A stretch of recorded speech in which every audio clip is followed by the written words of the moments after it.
Alright, hello everyone. So today we will be talking about the update to the Cancer Cup.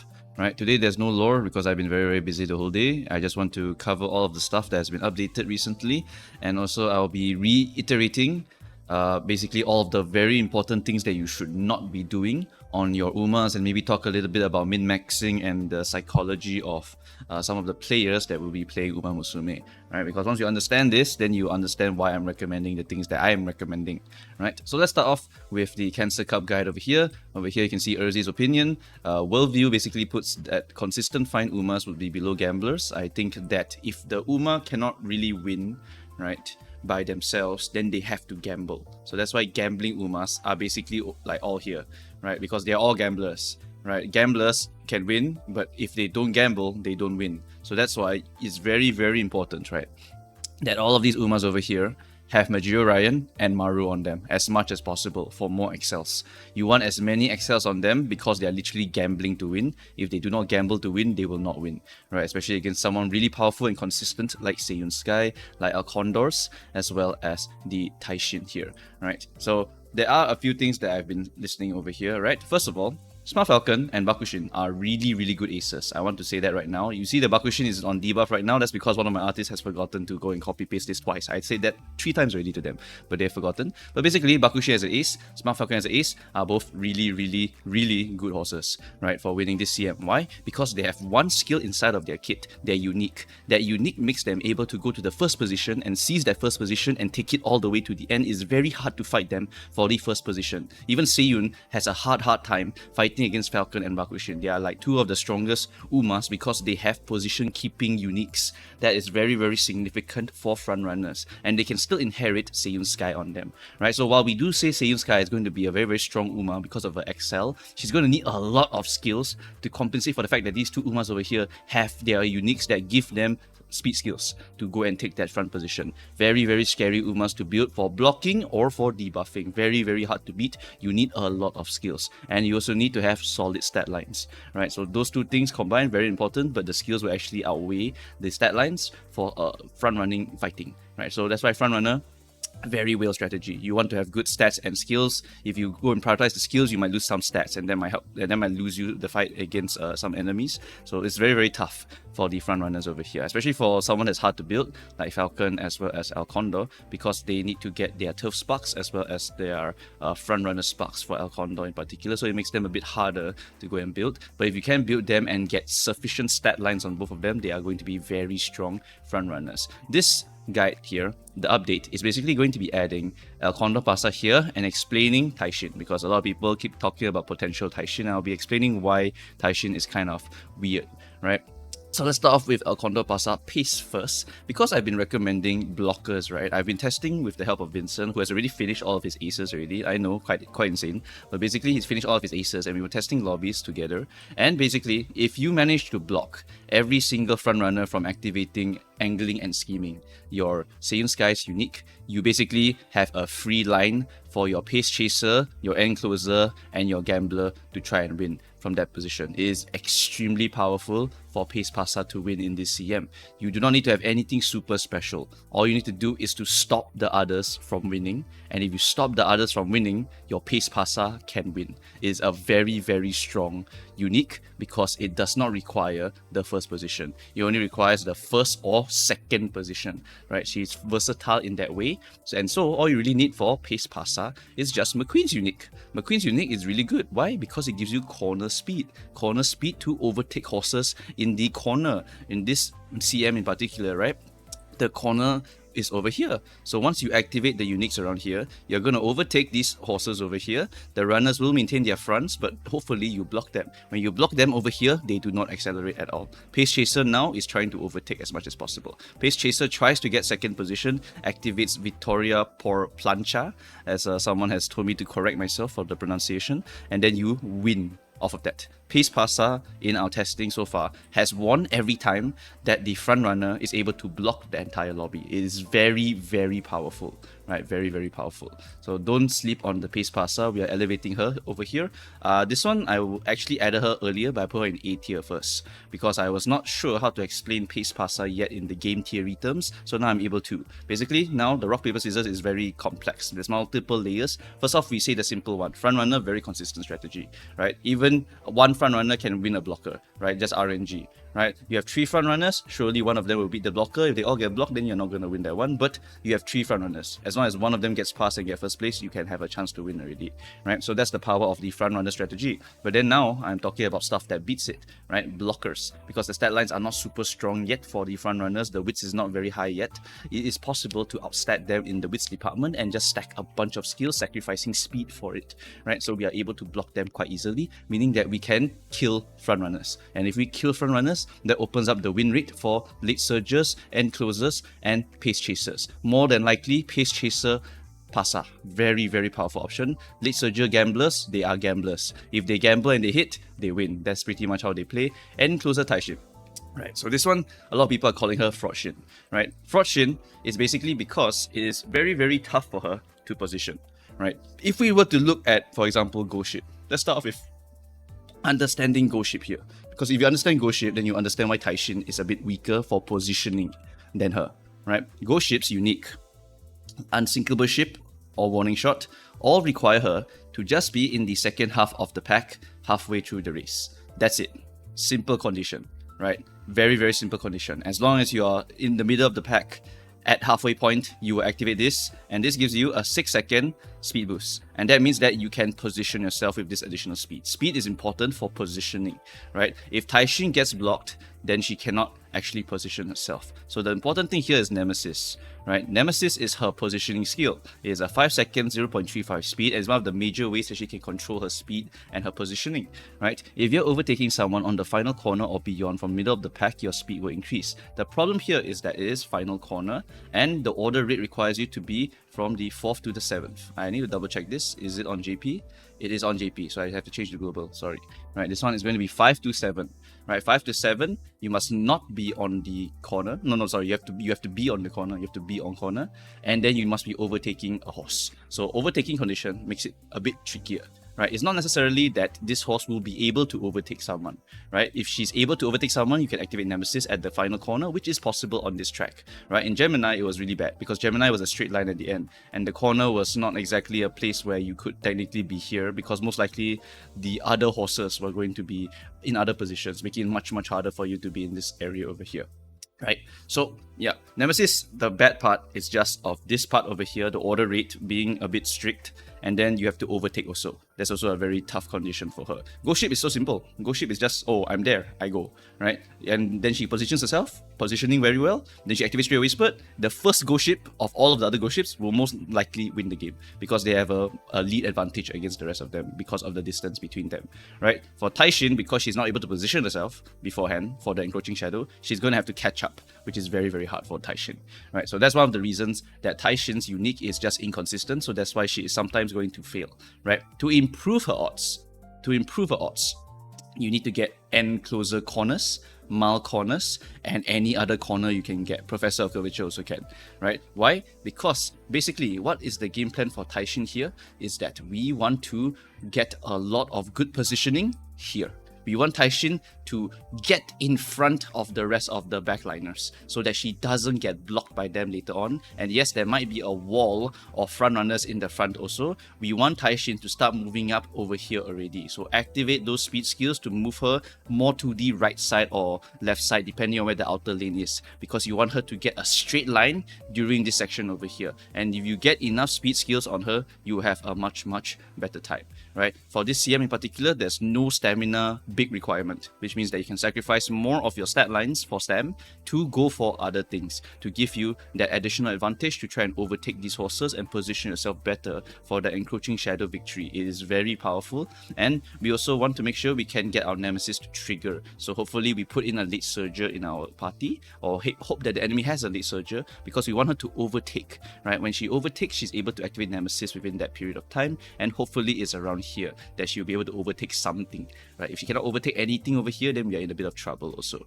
right? We actually want to overtake a little bit later, ironically, because if we overtake a little bit later, we can even speed carry over, which is additional acceleration, which can just win her the game off the bat, right? So it's all about positioning for Taishin, and end closers just have the case of, oh, if I'm blocked, I'm really blocked. That's why they need the speed stuff to help them position better, right?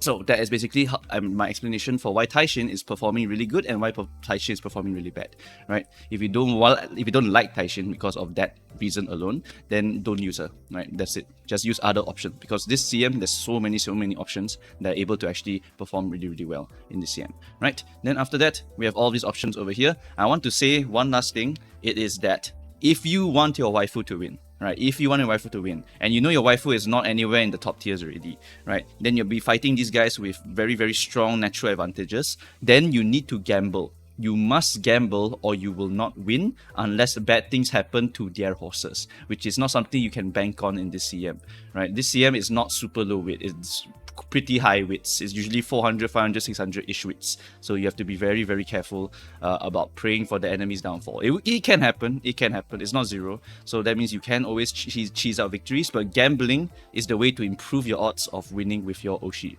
right? So if you really want to, just put your Oshi in end closer late surger. That's why I put some of these horses here, end closer late surger. If your waifu is over here, they can win. End closer late surger, they straight up can win, right? It's just a chance. It's not always going to be a win. If you can block the front runners, you can improve their odds of winning, and basically you just gamble, because gambling is good, and that's how you can win with a horse that is not supposed to win, right? Another horse that I want to mention here is going to be Curren Chan. So this is going to be the Curren Chan video also. Curren Chan is also similar to El Condor Pasa, but more conditional. So she's not as strong as El Condor Pasa. So if you have Curren Chan and want to make her, know that she is a RNG horse, but she is very strong. Good stat lines here for this CM, right? The D Mal, never mind, very easy to get into S. Just pump a bunch of Mal S into her. She will need to have either front or pace, up to you. But if you manage to block, Curren Chan's win con is basically the same as El Condor's, except she needs to overtake someone. El Condor requires her to be first or second, while Curren requires her to overtake someone and be in either third or fourth position. So she has to be in a very specific position, right? So if you expect a very front-loaded lobby, you need to go for front runner and not buy groundwork. You need to not buy groundwork on the horse. Why do you not buy groundwork? Because you don't want your Curren to win. You want your Curren to actually be behind the front runners, and when all of the front runners are getting defeated, right, then one runner maybe blocks them, or one runner just runs off already, then you want Curren to go and beat all the slower other front runners, get to her third or fourth, activate her unique, and get a Daiwa Scarlet equivalent unique activation, and then hopefully from there she activates Porplanka as well. From there, Porplanka activates, and then she can just run it down.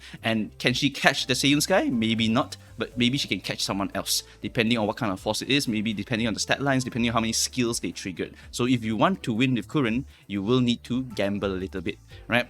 Take note that Curren doesn't have any skill inside of her that is really good, except Prepared to Pass for this CM in particular, because you want any corner speed skills to position her, but you may sometimes overshoot if the lobby is too shit, right? Sometimes you may go to the first position, then it becomes really weird. Oh, I can't really get the Curren to activate and whatnot, right? So yeah, there's a bit of weirdness here, but never mind. You basically expect the enemies to be quite strong in the higher levels, so you just prepare yourself overly, right? If Curren cannot win, you have backup plans also, so it's not going to be the end of the world for you. But if you want your Oshi to win, you will need to get as much speed skills as possible, pray that she gets to the third position, and then she can fight for her victory already, like Daiwa Scarlet similar. Alright, so that's the explanation for your Curren. That's the explanation for the pace chasers in general, right? These are the only two pace chasers that I think are really strong due to their uniques of able to try and win the game from that position. From the rest of the horses, they really don't have much else in the pace chaser position to try and win. El Condor Pasa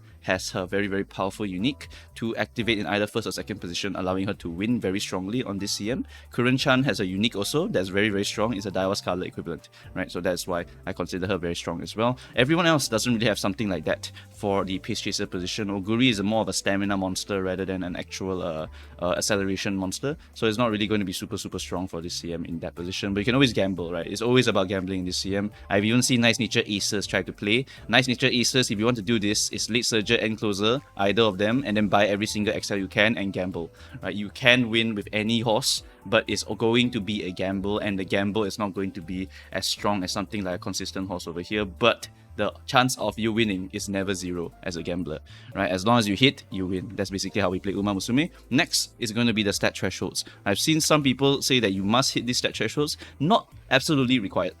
I put the recommendation here, not the stat minimum. Recommendation just means try your best to hit these stat lines. You do not need to always hit these stat lines. If you miss the guts, if you miss the stamina, you are not going to lose the game outright. Right? This is going to be a bit of extra speed. It's not going to kill you. You can still win by just RNG happening, by activating more speed skills than the other guy, so on and so forth. If you don't have this threshold here, never mind. Just go for other things. If you're just a little bit off the threshold, remember that great mood can boost your stats also. Right? So if you go into the finals, you will have the great mood. You will hit the threshold if you have just a little bit less than this one. So really don't have to worry about it so much. Right? For Pace Chaser builds and for Frontrunner builds, I highly recommend getting a McQueen. If you want to have good position keeping control, Seiyun Sky is very, very good. El Condor Pasa is very, very good. If you know you're going to be first place because your horse has very good natural uniques for controlling that front position, you can actually just inherit both of these for a win more kind of build. And Victoria is always good because it's a first or second position, right? So it's going to be very flexible compared to Seiyun's, but Seiyun's is the horse unique to go and inherit if you want to fight for the first place and win from the first place. Yeah.